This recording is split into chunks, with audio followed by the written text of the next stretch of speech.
Last Saturday, my neighbor Mark decided he was finally going to fix the loose gutter above his garage, a task he'd been putting off since the Obama administration. He invited a bunch of us over under the pretense of moral support, which, in Mark speak, means hold the ladder while I stare at it and make dad jokes. We'd barely settled into our lawn chairs, beers in hand, of course, when Mark wheeled out this ancient, paint-speckled ladder that looked like it had survived several world wars and possibly a tornado. About 5 minutes into the operation, Mark realized that not only was the ladder too short for the job, but it also had a leg that was suspiciously shorter than the others.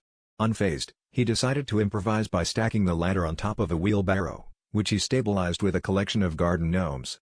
The scene quickly attracted the attention of the entire cul-de-sac, mostly because the gnomes looked like they were forming a sacrificial circle around the ladder, and partially because Mark's wife came out to deliver the classic, "If you die, I'm not explaining this to your mother." Just as Mark ascended his precarious tower of poor decisions, a gust of wind caught the gutter, which Mark was gripping onto for dear life.